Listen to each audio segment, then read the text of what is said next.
দিলেন, তার মানে আপনি সাক্ষী হয়ে গেলেন। আমি সাক্ষী, এই লোকটা আমার পক্ষের লোক, ইসলামের পক্ষের লোক, কোরআনের পক্ষের লোক, নীতির পক্ষের লোক, বাংলাদেশের পক্ষের লোক। এই লোকটা 1 টাকা ঘুষ খাবে না, দুর্নীতি করবে না, তার মানে আপনি সাক্ষী দিলেন। কি দিলেন?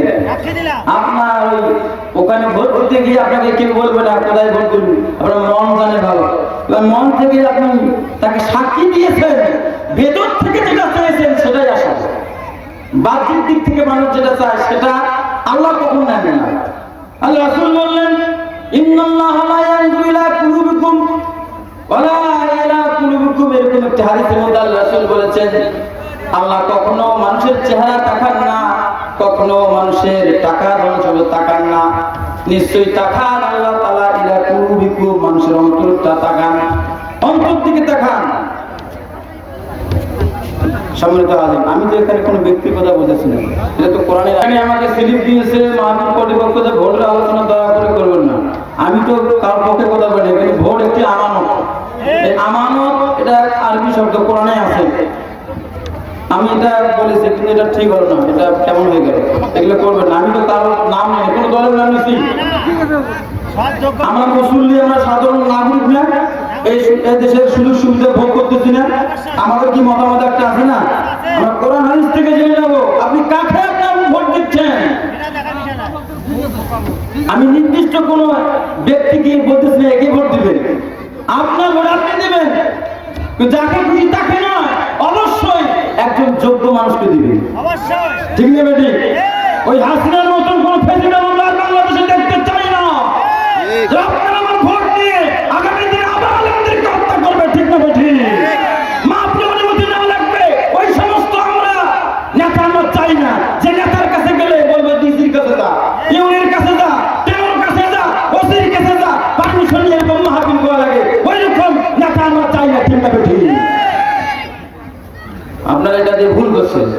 যাই হোক, এখানে তো আমি কোনো পক্ষ বা বিপক্ষ বলতেছি না, আমি ডাইরেক্ট কোরআন থেকে আমি এখানে নোট নিয়ে আসছি, আমি পয়েন্ট পয়েন্ট কথা বলতেছি। ইন্নাল্লাহা ইয়া'মুরুকুম আন তু'আদ্দুল আমানাতি ইলা আহলিহা, সূরা নিসা 55 নম্বর আয়াতে মহান আল্লাহ রাব্বুল আলামিন কোরআনুল কারীমের মধ্যে বলেছেন, নির্দেশ দিচ্ছেন তোমাদের ভোট তোমরা কোথায় দিবা। এটা কি কথাটা আল্লাহ নাকি মোল্লা? আল্লাহ বলেছেন, ইন্নাল্লাহা ইয়া'মুরুকুম আন তু'আদ্দুল আমানাতি ইলা আহলিহা। আল্লাহ নির্দেশ দিচ্ছেন, আল্লাহ রায় দিচ্ছেন, আল্লাহ ফয়সালা দিয়ে দিলেন, আল্লাহ বিধান জারি করলেন। সূরা নিসা 55 নম্বর আয়াতে আল্লাহ তাআলা বললেন, 58 নম্বর আয়াতে আল্লাহ তাআলা বললেন, নিসা আমি নির্দেশ দিচ্ছি আমানত সমূহগুলো অর্থাৎ ভোটগুলো হকদারকে বুঝিয়ে দেওয়া। এখানে হকদারকে এই বাংলাদেশের পক্ষে তারা কথা বলবে, নামাজের পক্ষে যারা থাকবে, ইমানদারের পক্ষে যারা থাকবে, সেই লোককে ভোট দিতে হবে। ঠিক না বেটি? যারা ওই ভারতীয় আধিপত্যবাদকে প্রতিষ্ঠা করার জন্য যারা আসবে, নেতৃত্ব দিতে হবে, তাদেরকে আমরা ভোট দেবো না। ঠিক না বেটি? আমরা আমার আবু সাইদ দেখতে চাই না, ওই শরীফ ওসমান হাদি দেখতে চাই না, যারা দেশের পক্ষে কথা বলতে গিয়ে, অন্যায় বিরুদ্ধে কথা বলতে গিয়ে নির্মম ভাবে শহীদ করে দেওয়া হয়েছে। ঠিক না বেটি? এখনো বাংলাদেশে তাদের বিচার হয়নি। বাংলাদেশে এরকম আবু সাইদ সহ জুলাই অসংখ্য যোদ্ধারা জীবন দিয়েছে, আমাদের এই রংপুরের মাটিতে আবু সাইদরা জীবন দিয়েছে। সেই যারা গুলি করেছিল তারা আজকে পালিয়ে আছে, তাদের বিচার হয়নি। ঠিক না বেটি? তারা আমরা এমন লোকদেরকে ভোট দেবো, আগামী দিনে যারা আসবে আমার আবু সাইদ ভাইয়ের বিচার করবে। ঠিক না বেটি? শরীফ ওসমান হাদির হত্যার বিচার করবে। ঠিক না বেটি? ওই শাপলা চত্বরের ভাইদেরকে হত্যার বিচার করবে। 57 জন অফিসারদেরকে নির্মম হত্যা করেছিল, তাদের বিচার আওতায় নিয়ে আসবে। ওই সমস্ত লোকদেরকে আমরা ভোট দেবো। ঠিক না বেটি? আমাদের ভোট আমরা দেবো যাকে খুশি তাকে নয়, যারা বাংলাদেশের পক্ষে থাকবে, ইনসাফের পক্ষে থাকবে। এই জন্য আমি বলি, এবারে ভোট দেব ভাই সেই মানুষের যে মানুষ পক্ষে থাকে ইমানদারের। এবারে ভোট দেব ভাই সেই মানুষের যে মানুষ পক্ষে থাকে ইসলামে। ঠিক না বেটি? ইন্নাল হামদুলিল্লাহি আকরাম الذي خلق الإنسان وكرمه وعلمه من البيان ما لم يعلم فسبحان الذي لا يحصى امتثاله باللسان ولا بالقلم نشهد أن لا إله إلا الله وحده لا شريك له ونشهد أن محمدا عبده ورسوله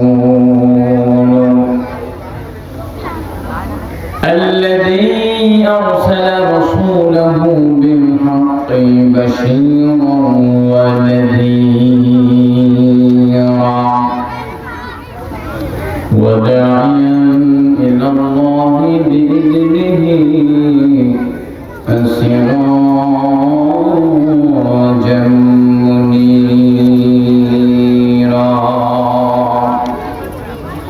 فقد قال الله تعالى في كلامه المجيد وفرقانه الحميد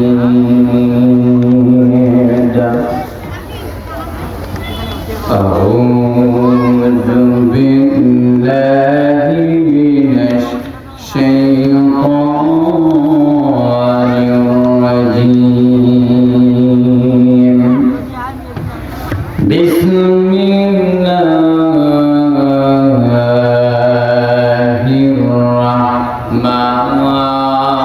الرحمن الرحيم إن الله يأمركم أن تؤدوا الأمانات إلى أهلها وإذا حكمتم بين الناس أن تحكموا بالعدل إن الله نعما يعظكم به صدق يا رب العالمين قال رسول الله صلى الله عليه وسلم لا إيمان لمن لا أمانة له ولا دين لمن لا عهد له متفق عليه إن الله وملائكته يصلون على النبي يا أيها الذين آمنوا صلوا عليه وسلموا تسليما জবান ছেড়ে দিয়ে মোহাব্বতে সবাই রাসূলের শানে মানে দুরূদ ইব্রাহিম তেলাওয়াত করি আল্লাহুম্মা সাল্লি আলা محمد وعلى آل محمد كما صليت على إبراهيم وعلى آل إبراهيم إنك حميد مجيد اللهم بارك على محمد وعلى آل محمد كما باركت على إبراهيم وعلى آل إبراهيم إنك حميد مجيد আর কত সাও শহীদ খোদা আর কত ক্রন্দ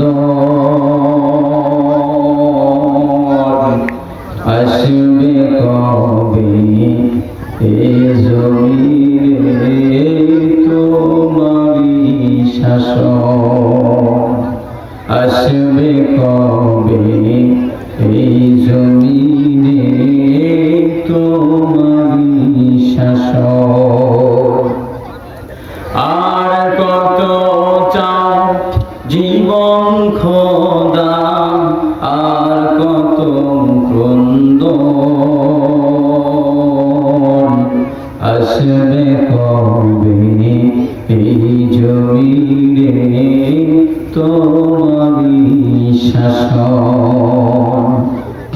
আসবে কবে এই জমিনে তোমারই শাসন।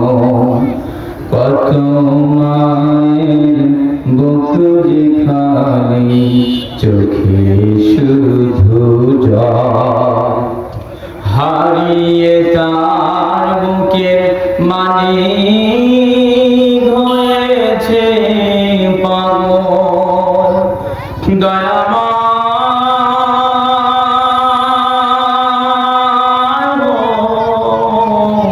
আর কত কাল সইবে তুমি এমনই আচরণ।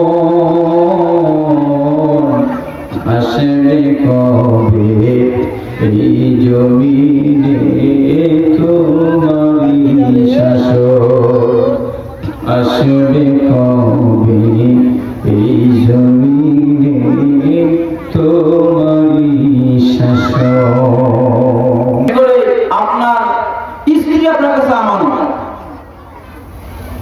এই যত আল্লাহর পক্ষ থেকে ফরজ, ওয়াজিব, নিষেধ, আদেশ রয়েছে সবগুলো কি আমানত হিসেবে আল্লাহ তাআলা আমাদেরকে দিয়েছেন। সুবহানাল্লাহ। আজকে আমরা এই জিনিসটা না বোঝার কারণে আমরা সমাজে ন্যায় ইনসাফ করতে পারি না। আমাদের ধ্যান জ্ঞান আমাদের হারিয়ে যায়, আমরা খেয়ানতকারী হয়ে উঠি। এজন্য আমানতের খেয়ানত করা যাবে না। আমানতগুলোকে যথারীতিভাবে পালন করা একজন ভালো মুসলমানের, খাঁটি মুমিনের দায়িত্ব এবং কর্তব্য। সম্মানিত হাজিরিন, মুমিনের একজন বৈশিষ্ট্য হচ্ছে সে কখনো আমানতের খেয়ানত করবে না এবং তার নিজের ব্যক্তিগত চুক্তি কখনো সে ভঙ্গ করবে না। আল্লাহ রাসূল সাল্লাল্লাহু আলাইহি সাল্লাম এই আমানতদারিতা এটা দ্বীনের সাথে এবং ঈমানের সাথে জড়িয়ে দিয়েছেন, সম্পর্ক একবারে জড়িয়ে দিয়েছেন। আল্লাহ রাসূল সাল্লাল্লাহু আলাইহি সাল্লাম বললেন, লা ঈমানা লিমান লা আমানাতা লাহু ওয়া লা দীনা লিমান লা আহদা লাহু। আল্লাহ নবী বললেন, যে ব্যক্তির আমানতদারিতা নেই তার মধ্যে দ্বীন নেই। যে প্রতিশ্রুতি পালন করে না, যে প্রতিশ্রুতি পালন করে না তার মধ্যে কখনো দ্বীন থাকতে পারে না। যা আমানতদারিতা নেই তার মধ্যে কি নেই? দ্বীন নেই, ঈমান নেই। আর যে প্রতিশ্রুতি পালন করে না সে দ্বীনের মধ্যে থাকে না। তার মানে এই আমানত ঈমানের সাথে এবং ইসলামের সাথে, আমাদের দ্বীনের সাথে রিলেটিভ আল্লাহ তাআলা করে দিয়েছেন। যদি আমরা এই আমানত যদি আমরা খেয়ানত করি, তাহলে আমানত যে ব্যক্তি রক্ষা করে না তার মধ্যে দ্বীন নাই, ঈমানের ব্যাপক ঘাটতি আছে। আমানতদারিতা একটি ঈমানের সাথে যুক্ত, একটি দ্বীনের সাথে যুক্ত। যার আমানতদারিতার অভাব তার ঈমানের অভাব, তার দ্বীন ইসলামের অভাব। ঠিক কিনা বলেন? এজন্য ইসলামে আমানতদারিতা খুব একটি গুরুত্বপূর্ণ অধ্যায়। আমানতের কতগুলো গুরুত্ব সম্পর্কে আল্লাহ রাসূল সাল্লাল্লাহু আলাইহি ওয়াসাল্লাম যেমন বললেন, আমানতদারিতা হলো দ্বীনের অংশ, ঈমানের অংশ। তদ্রূপ আমানের গুরুত্ব সম্পর্কে মহান আল্লাহ তাআলা সূরা আহজাবের মধ্যে কোরআন বললেন, ইন্না আরাদনাল আমানাতা আলাস সামাওয়াতি ওয়াল আরদি ওয়াল জিবালি ফাআবাইনা আন ইয়াহমিলনাহা ওয়া আশফাকনা মিনহা ওয়া হামালাহাল ইনসান।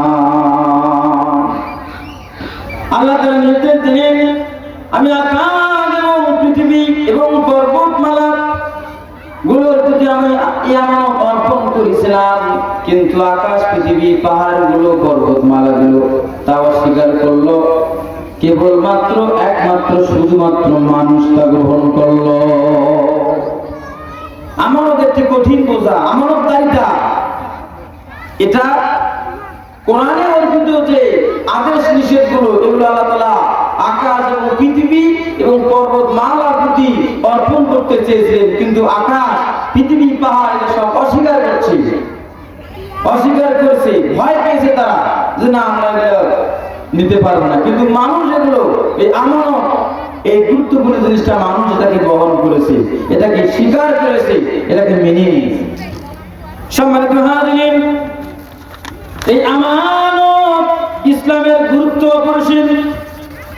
এটি যদি আপনি আমি পালন করতে না পারি, কাল কিয়ামতের দিন আপনাকে আমাকে মুনাফিকদের খাতায় মুনাফিক হিসেবে আল্লাহ আপনাকে আমাকে দাঁড় করাবে।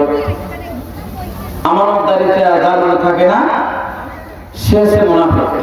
আল্লাহ রাসূল সাল্লাল্লাহু আলাইহি সাল্লাম বলেছেন মুনাফিকের আলামত তিনটা। কিন্তু আরেকটা হাদিসের মধ্যে বলেন যে যার মধ্যে চারটি অভ্যাস থাকবে, কি ব্যাপার, চারটি অভ্যাস যে ব্যক্তির মধ্যে বিদ্যমান থাকবে সে মুনাফিক হিসেবে গণ্য হবে। নাউযুবিল্লাহ। আল্লাহ রাসূল বলেন ইযা তুমিনা খানা ওয়া ইযা হাদাসা কাযাবা ওয়া ইযা আহাদা গাদারা ওয়া ইযা খাসামা ফাজরা। আল্লাহ রাসূল বললেন মুনাফিকের আলামত হলো চারটা। এক নম্বর হলো যখন তার কাছে আমল রাখা হয় তখন সে খেয়ানত করে। তাই খেয়ানত তারা করে, মুনাফিকরাই করে। ওই যে হাদাসা কাযাবা, যখন সে কথা বলে চরম মিথ্যা কথা বলে।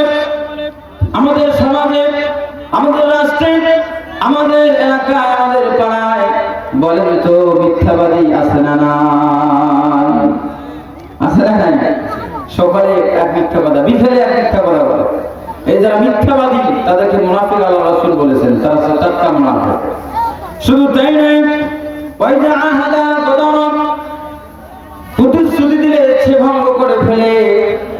চার নম্বর হলো যখন কোনো বিবাদে লিপ্ত হয় তখন সে অশ্লীল ভাষায় গালমন্দ করে, গালিগালাজ করে।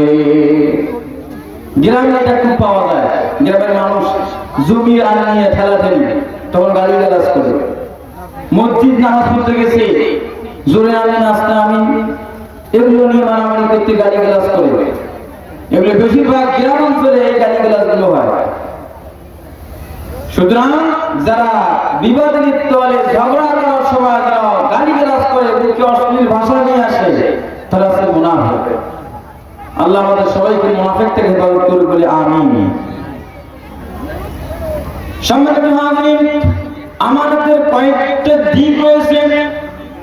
এক নম্বর দিক হলো আল্লাহর সম্পর্কিত আমানত, আল্লাহর হক সম্পর্কিত আমানত। আল্লাহ তাআলা আপনার উপরে যে বিধান দিয়েছেন, নামাজ ফরজ করছেন, যে নির্দেশ দিয়েছেন, এগুলো হলো আল্লাহর সাথে হক সম্পর্কিত আমানত। আল্লাহ যেগুলো থেকে আপনাকে আমাকে বিরত থাকতে বলেছেন, নিষেধ দিয়েছেন, নিষেধ করেছেন, সেগুলো থেকে বিরত থাকার নাম হচ্ছে আমানত। এক কথা আল্লাহ তাআলার পক্ষ থেকে যত কিছু বিধান, ফরজ, ওয়াজিব সব এগুলো আপনার উপরে আমানত।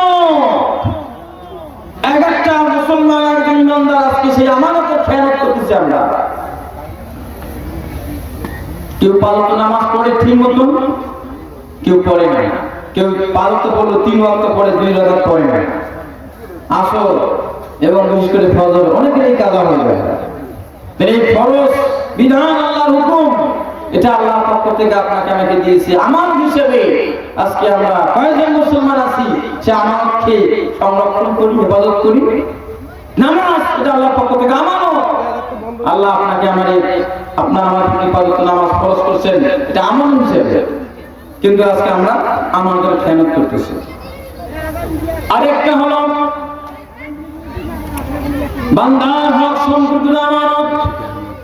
মানুষের সাথে মানুষের যে হক রয়েছে, এই অর্পিত হক রয়েছে আমানত। যদি আপনি মানুষের সাথে সামাজিক ভাবে সম্পর্ক ছিন্ন করেন, আত্মীয়তার সম্পর্ক ছিন্ন করেন, আত্মীয়তার সম্পর্ক রাখা গেছে আমানত। হাজার হাজার হাজি আছে, হাজার হাজার নামাজি আছে, হাজার হাজার মুসল্লি আছে, আজকে সেই আত্মীয়তার সম্পর্কগুলোকে ছিন্ন করে দিয়েছে। বাংলার সাথে কখনো আল্লাহ ক্ষমা এটা হচ্ছে বড় আমানত। আপনার বোন আছে, আপনার 3 ভাই, আপনার 1 বোনকে আপনি দেন নাই। আপনার সম্পদ আপনার বাবা আপনার দিয়েছে, কিন্তু সেই সম্পদের মধ্যে আপনার বোনের ভাগ রয়েছে। আপনি হাজি, আপনি নামাজি, আপনি রোজাদার, আপনার বোনকে আপনি জমি দেন নাই, ভাগ মেরে খেয়েছেন, আপনি আমানতের খেয়ানত করেছেন। সম্মানিত হাজির, বান্দার সাথে হক এগুলো যথাযথভাবে আদায় করতে হবে। শুধু তাই নয়, কোন গোপন কথা যদি কেউ আপনাকে বিশ্বাস করে বলে, ওটা একদিন শত্রুতার বশবর্তী হয়ে দুশ্মনী হয়ে তার ওই গোপন কথাকে ওপেন করে দিয়ে তার সর্বনাশ করাটা চরম কেন, ঠিক না বেঠি? অনেক মানুষ আছে বিশ্বাস করে আপনাকে একটা কথা বলে, সেই বিশ্বাসের খেয়ানত করে আমরা ওই কথা অনেকে বলি তার ক্ষতি করার জন্য। কিয়ামতের মাঠে আপনি খেয়ানতকারী হিসেবে উঠবেন। অনেক নামাজি, অনেক হাজি আছে, কোনো কথা গোপন করে না। একজন মুসলমানের বিশ্বাস করে কথা বলছে, ভাই এটা বলিও না, এটা বললে আমার মান সম্মান প্রেস্টিজ হয়ে যাবে, সব নষ্ট হয়ে যাবে, আমার লজ্জা নিয়ে, আমার ইমান নিয়ে, আমার চরিত্র নিয়ে হিমশিম খাবো। তখন এই দুর্বলতার সুযোগ নিয়ে এই কথাটা বলে বলে বেড়ায়, তার ক্ষতি করে, ঠিক আছে বেটি? এজন্য এটা করা যাবে না। বান্দার হক সম্পূর্ণ আমানত, তার হক, আপনার হক যে তার গোপন কথাকে ঢেকে রাখা, ওপেন না করা। কিয়ামতের মাঠে আপনার অনেকগুলো গুনাহ, অনেকগুলো পাপকে ঢেকে রাখবেন কে? আল্লাহ। এরপরে বস্তুগত আমানত রয়েছে। কেউ আপনাকে ঋণ দিয়েছে, সেই ঋণ তার যথাসময়ে তাকে ফেরত দেওয়া, এটা হচ্ছে আমানত। অনেকে আছে টাকা কর্জে হাসনা নেওয়ার পরে ঋণ যথাসময়ে দেয় না, আজ দেয়, কাল দেয়, 6 মাস ঘুরে, 12 মাস ঘুরে, বছর বছর চলে যাচ্ছে, হাজার হাজার লাখ লাখ টাকা ঋণ পড়ে আছে। এটা আছে ঋণের সাথে খেয়ানত, এটা বস্তুগত খেয়ানত। এই খেয়ানত করা যাবে না। সামাজিক খেয়ানত আছে। সামাজিক খেয়ানত কি? সামাজিক খেয়ানত কারোর সাথে সুসম্পর্ক রক্ষা করা, অনেকেই করে না, তাই এটা খেয়ানত হয়ে যায়। পারস্পরিক সম্পর্কগুলো বজায় রাখা, আত্মীয়তার বন্ধন ছিন্ন না করা, এগুলো হলো সামাজিক আমানত। সামাজিক আমানতগুলো যদি আমি সংরক্ষণ করতে পারি, হেফাজত করতে পারি, তাহলে মানুষের মধ্যে সম্প্রীতি এবং ভালোবাসার ভ্রাতৃত্ব পয়দা করবেন আল্লাহ। এজন্য সামাজিক আমানতগুলোকে গুরুত্ব দেওয়া দরকার।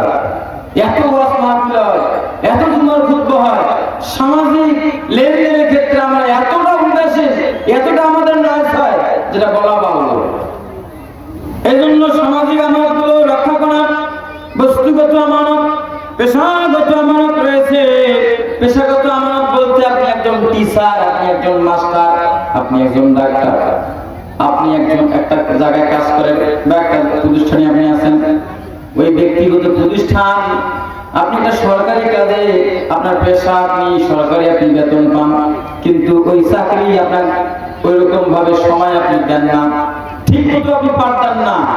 আপনি শিক্ষক, আপনার উচিত নিষ্ঠার সাথে, আদর্শের সাথে সঠিকভাবে পেশাদারিত্ব পালন করা, কিন্তু এই পেশা ঠিকঠাক ভাবে ওখানে পালন না করে প্রাইভেট স্কুল দিয়েছে, প্রাইভেট কোচিং দিয়েছে, ওই গরিব মানুষদের কাছ থেকে টাকা পয়সা ছিনিয়ে নেওয়ার জন্য ঠিকভাবে ওই স্কুলে, ওই সরকারি প্রতিষ্ঠানে পাঠদান দেয় না, ঠিক না বেটি?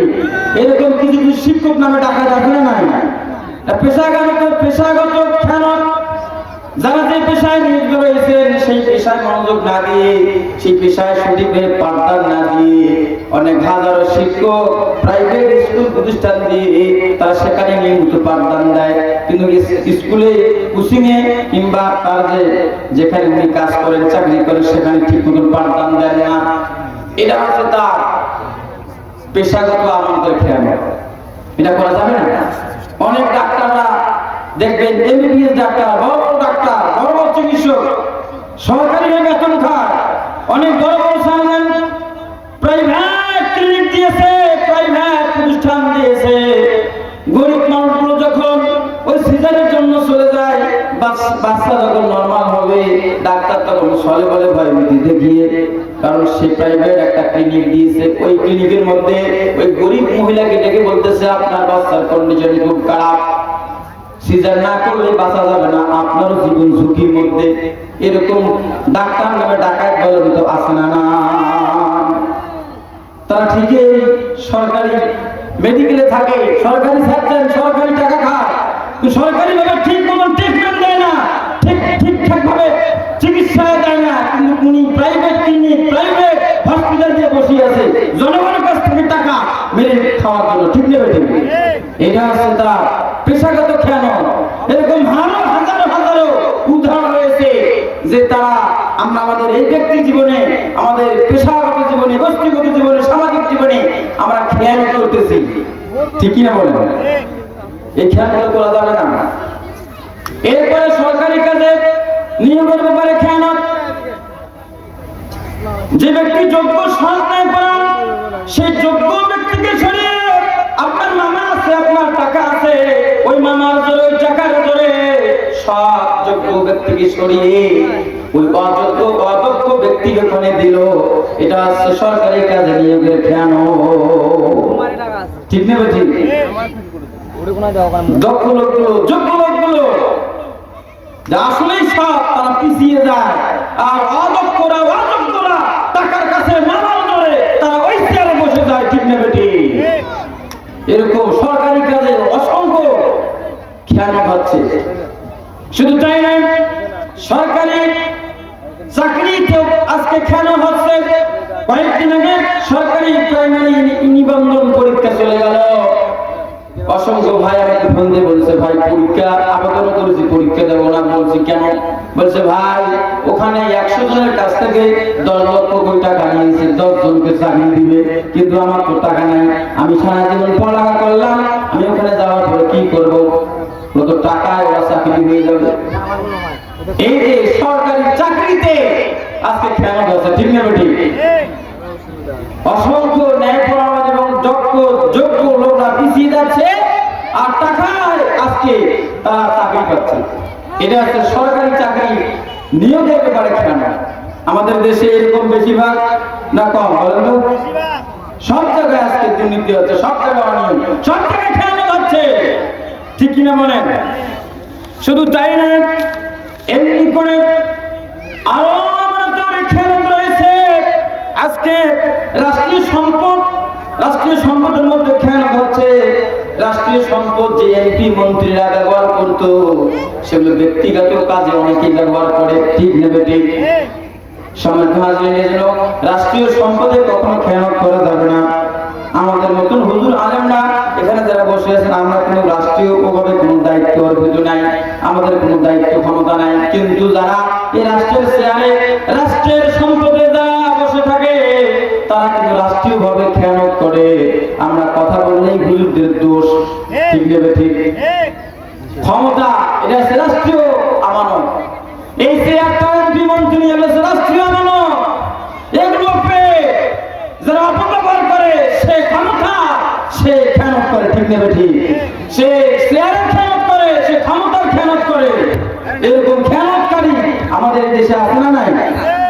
আছে, অসংখ্য খেয়ানতকারী আমাদের বাংলাদেশে আছে, যারা বিগত দিনে জনগণের ম্যান্ডেট নিয়ে, জনগণের রায় নিয়ে, জনগণের মতামত ভোট নিয়ে রাষ্ট্র ক্ষমতায় গিয়ে মানুষকে নির্মমভাবে এই চেয়ার অপচয় করে, অপব্যবহার করে, গুলি করে পাখির মতো হত্যা করেছে। ঠিক না? তারা রাষ্ট্রীয় সম্পদের সাথে খেয়ানত করেছে।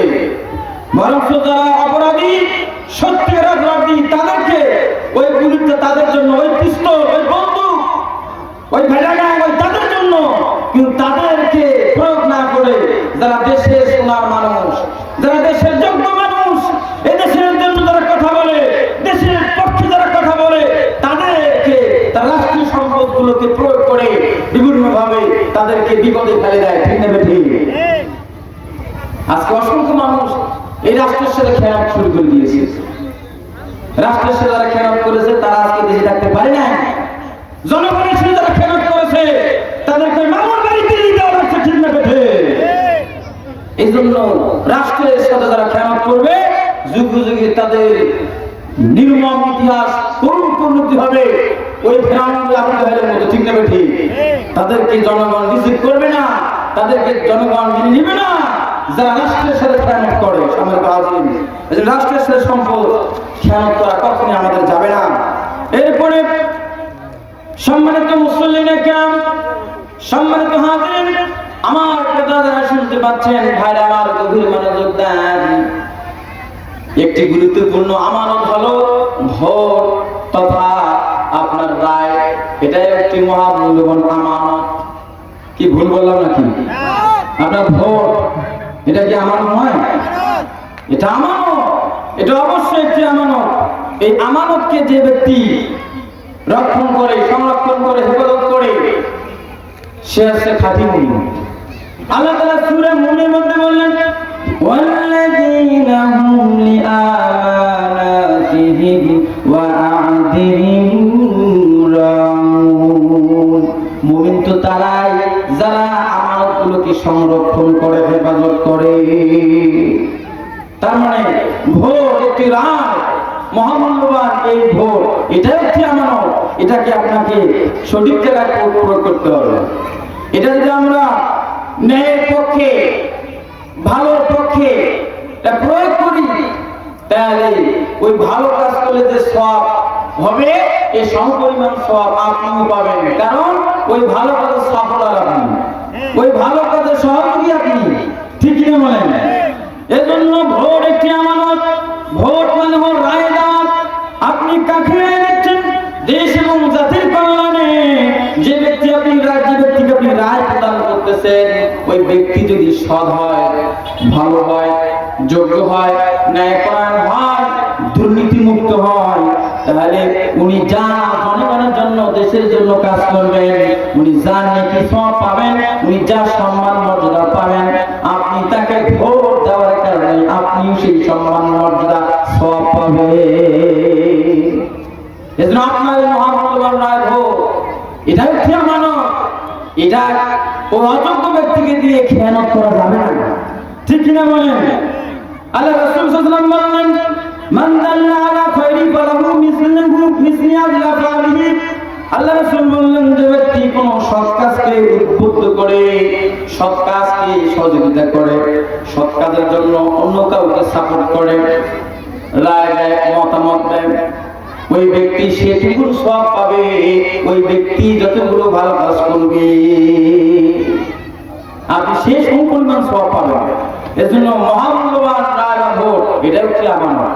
আপনার ভোট যাকে তাকে দিতে পারেন না, অবশ্যই মন্দ লোককে যদি দেন, আর ওই মন্দ লোক যদি আপনার রায় ভোট পাওয়ার পরে আপনার ওই আমানত পেয়ে শক্তি সঞ্চয় করে, রাষ্ট্র ক্ষমতা শেয়ার দখল করে, যদি আইনা ভাগ তৈরি করে, ওই রকম অসৎ লোককে আমরা ভোট দেবো না। ঠিক নেবে? ঠিক। এই বিগত দিনে আপনার আমার মূল্যবান ভোট নিয়ে যারা প্রেসিডেন্ট তৈরি হয়েছিল, আয়নাঘর বানাইছিল, 5ই মে 2013 সালে হাজারা শাপলা চত্বরের অসংখ্য কোরআন প্রেমী আল্লাহর বান্দাদেরকে গুলি করে নির্মম হত্যা করেছে, তারা ছিল অসৎ ব্যক্তি। ওই অসৎ ব্যক্তিকে তারা রায় দিয়েছিল, ভোট দিয়েছিল, এটার দায় তারা এড়াতে পারে না। যারা ওই আওয়ামী লীগকে ভোট দিয়ে ক্ষমতায় এনেছিল, ওই হাসিনাকে যারা ভোট দিয়েছিল, ওই হাসিনা ক্ষমতায় গিয়ে দেশে আয়নাঘর বানাইছে, 57 জন চৌকস সেনা অফিসারকে হত্যা করার মাধ্যমে এই দেশের সাথে, জনগণের সাথে তারা খেয়ানত করেছে। ঠিক কিনা বলেন? কারা দিয়েছিল? এই জনগণ দিয়েছিল। ওই এমন একটি ক্ষমতায় এনেছিল জনগণ।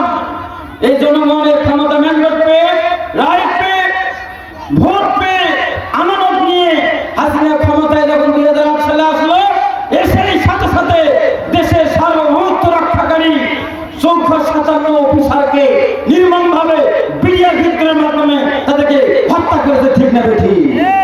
আমরা ওই রকম ব্যক্তিদেরকে ভোট দেবো না যারা আবার দেশের মধ্যে এরকম হত্যাযোগ্য মতন কাণ্ড করবে, যারা আবার আয়নাঘর বানাবে, যারা আমাদেরকে ধরে ধরে ফাঁসি দিবে, নির্মম ভাবে হত্যা করবে, জনগণের দিকে অবিচার করবে। এই সমস্ত লোকদের, এই সমস্ত মন্দ অসৎ চোর ব্যক্তিদেরকে আমরা কখনো আমাদের আমানত, আমরা ভোট আমরা দেব না। ঠিক নেবে? ঠিক। আপনি কি মন খারাপ করেছেন নাকি?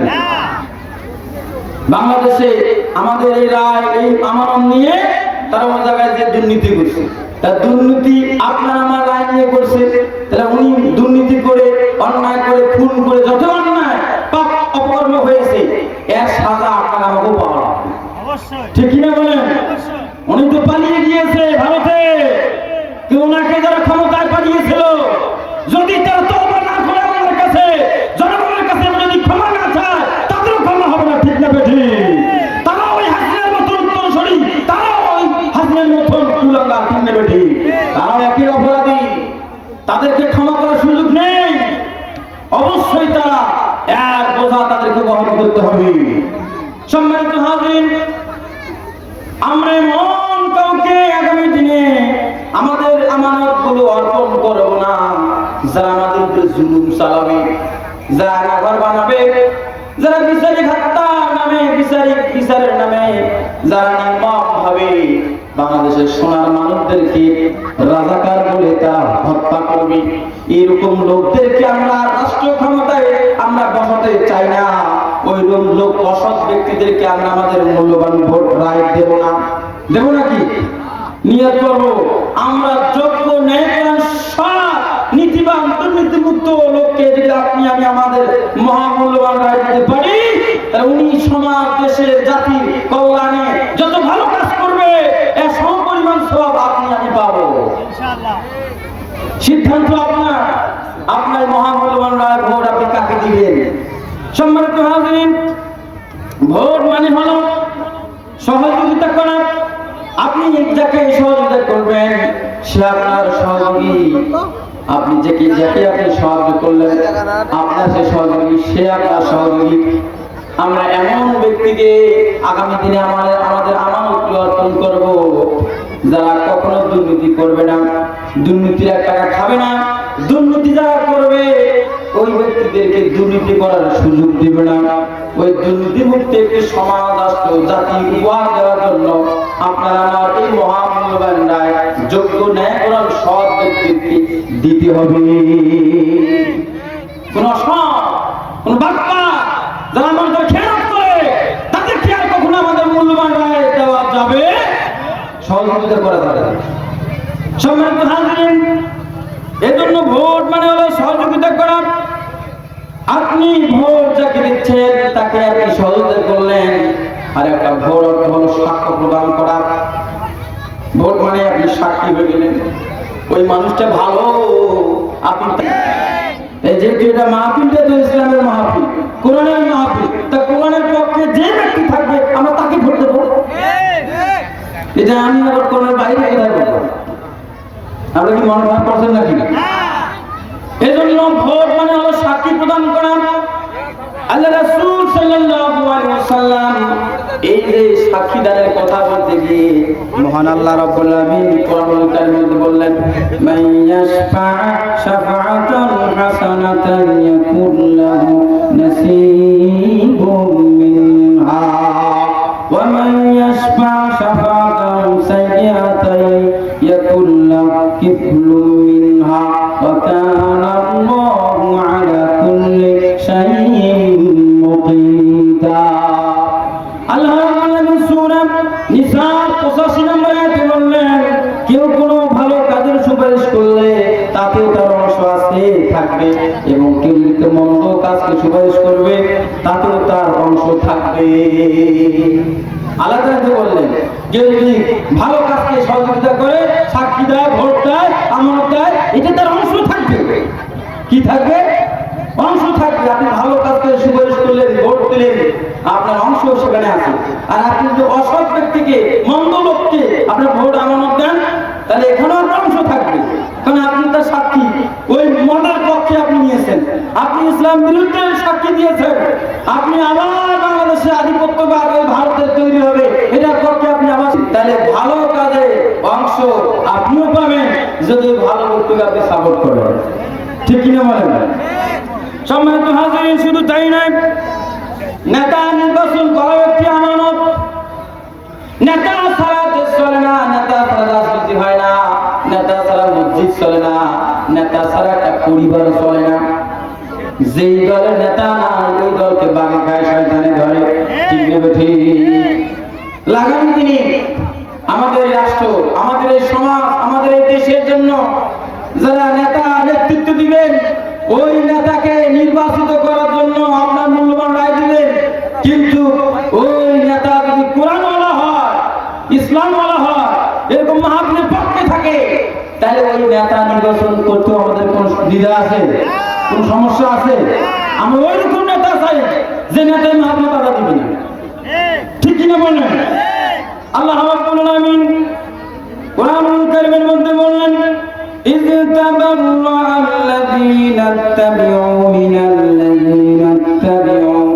এমনি ভাবে আল্লাহ তাআলা বলেন, স্মরণ করো যখন অনুসৃত ব্যক্তিবর্গরা অনুসারীদের প্রতি বিমুখ হয়ে এবং তারা শাস্তি প্রত্যক্ষ করবে এবং তাদের সঙ্গে সমস্ত ছিন্ন সম্পর্ক ছিন্ন করে ফেলবে। কর্মীরা বলবেন, একটিবার পৃথিবীতে আমাকে যাওয়ার সুযোগ দাও, আমরা যদি ওই যাইতে পারি তাহলে আমরা কি করব?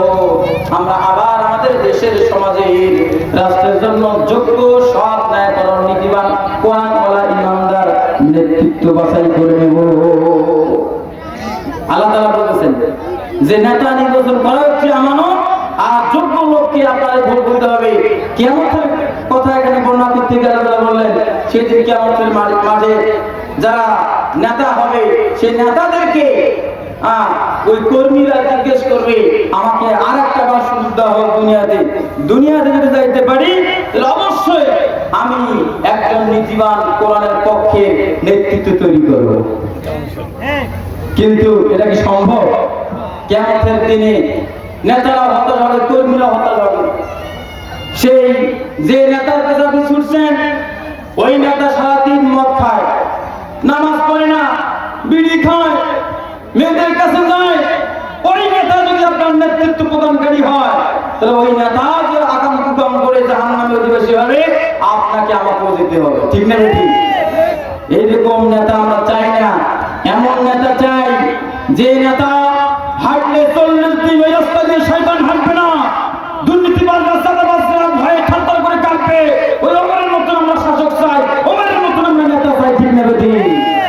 যে ওমর রাদিয়াল্লাহু আনহু শাসন করেছিলেন 12 বছর, ওসমান শাসন করেছিলেন 12 বছর, ওমর শাসন করেছিলেন 10 বছর 6 মাস, আবু বকর, আলী, এমনি করে অসংখ্য সাহাবায়ে কেরাম যারা রাষ্ট্র পরিচালনা করেছিলেন, কোরআন দিয়ে নেতৃত্ব দিয়েছিলেন, ইসলামের আলোকে নেতৃত্ব প্রদান করেছিলেন, ওই কোয়ালিটির নেতা নেতৃত্ব আমরা নির্বাচন করতে চাই। ঠিক না? ঠিক।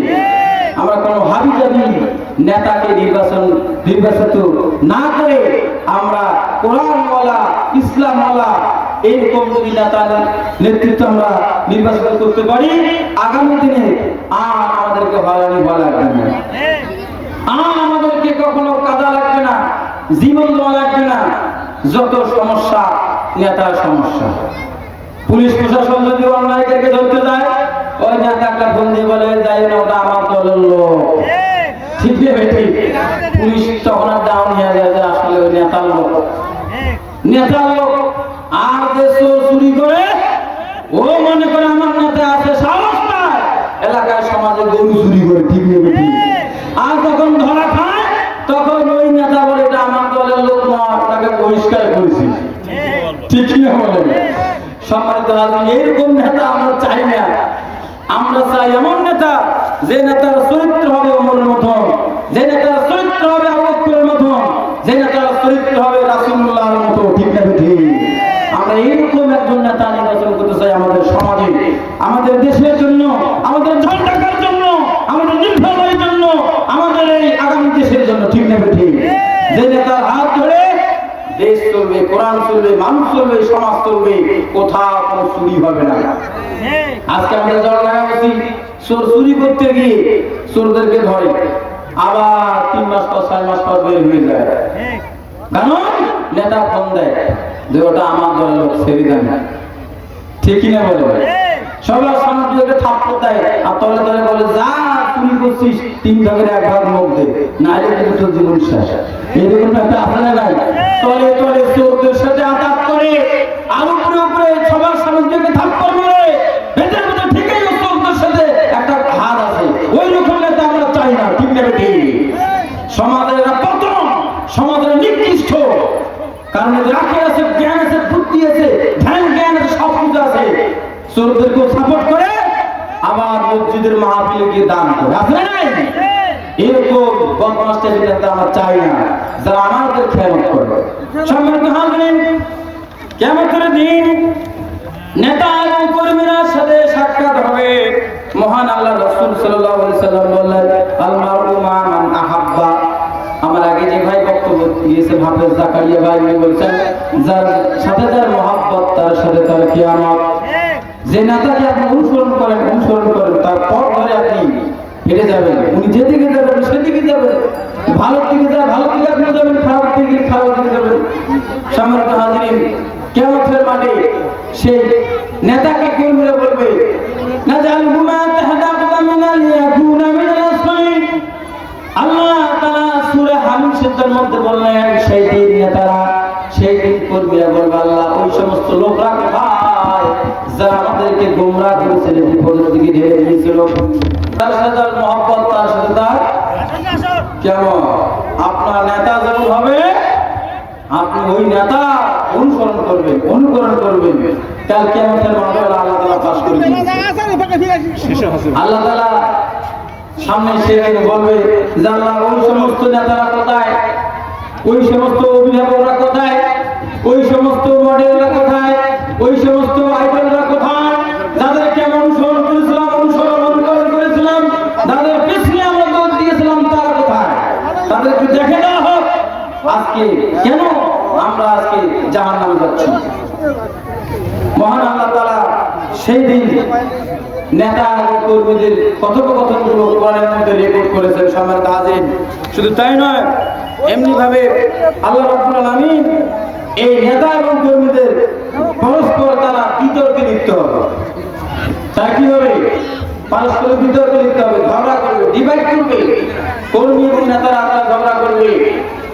হ্যাঁ, সেখানে আল্লাহ তাআলা কোরআনের মধ্যে বললেন, সূরা গাফির মধ্যে আল্লাহ তাআলা বললেন যে যখন দুর্বলরা যারা অহংকার করেছিল তাদেরকে বলবে, আমরা তো তোমাদের অনুসরণ করেছিলাম, সুতরাং তোমরা কি আমাদের থেকে জাহান্নামের আগুনে কিছু অংশ দিবে?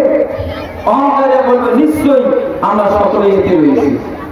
তার মানে কর্মীরা বলবে, আমাকে একটু বাঁচাও, আমাকে দুনিয়াতে তো আমার অন্যায় করেছিলাম, ফোন একটা দিয়েছিলাম, আমি বেঁচে গেছিলাম, জেল থেকে ছাড় পেয়েছি, হ্যাঁ, পরে আবার অনুসরণ করেছি, আজকে জাহান্নামে চলতেছি, আজকে তো আল্লাহকে বলে জাহান্নামের আগুন থেকে বাঁচানোর ব্যবস্থা করেন না কেন? নেতা আজকে কি বলবে, আমার নেতাগিরি চলে না, আমার দেওয়ানিগিরি শেষ, আমার ক্ষমতাগিরি শেষ, আমার ওই যে সমাজে আমি রাষ্ট্রে যেমন, দেশে দশে যেমন আমি দেওয়ানিগিরি করেছিলাম, এখানে আমার কোনো দেওয়ানিগিরি চলে না। আজকে দেওয়ানিগিরি কার? কথা বলেন, কার? কিয়ামতের মাঠে দেওয়ানিগিরি কার হবে? ওই আল্লাহর দেওয়ানিগিরি সামনে দুনিয়ার কোন দেওয়ানিগিরি, কোন মাতব্বরি, কোন দুই নম্বরি, কোন বাটপারি, কোন সিটারি চলবে না, ঠিক না বেঠে? সেই দিকে তারা বলবে, আমরাই মহাবিপদে আছি, তুই আবার বাঁচানো কেমন? সম্মানিত হাজির, এই জন্য আপনাদের আহ্বান জানাচ্ছি, আমার এই ইসলামে আমাদের গুরুত্ব সংক্রান্ত বিষয়ে যে আলোচনা আজকে করলাম, এখান থেকে শিক্ষা দিতে হবে। আগামী দিন দেশের কল্যাণার্থে ইসলামী শাসন ব্যবস্থা প্রতিষ্ঠা করার লক্ষ্যে, ইসলামের আইন সমাজে বাস্তবায়ন করার লক্ষ্যে অবশ্যই ইসলামের অনুশাসনের দরকার। এরকম তাফসীর মাহফিল, জুমার খুতবা, জুমার বয়ান দিয়ে যে কাজটা হবে না, ইসলাম কোরআন সুন্নাহ মোতাবেক আইন জারি করলে, সেই আইন মোতাবেক শাসন পরিচালনা করলে দেশে কোনদিন আর অন্যায় থাকবে না, ঠিক না বেটি? এই সকল অন্যায় দমন করার জন্য, আগামী দিনে ন্যায় ইনসাফ ভিত্তিক সমাজ রাষ্ট্র গঠন করার জন্য আপনাদের সবাইকে সক্রিয়ভাবে অংশগ্রহণ করার মাধ্যমে ন্যায়, যোগ্য, সৎ এবং নীতিবান লোককে আপনাদের আমানত অর্পণ করার উদাত্ত আহ্বান জানিয়ে আমি আমার কথা এখানে শেষ করছি। ওয়া আখিরু দাওয়ানা আলহামদুলিল্লাহি রাব্বিল আলামিন। আসসালামু আলাইকুম ওয়া রাহমাতুল্লাহি ওয়া বারাকাতুহু।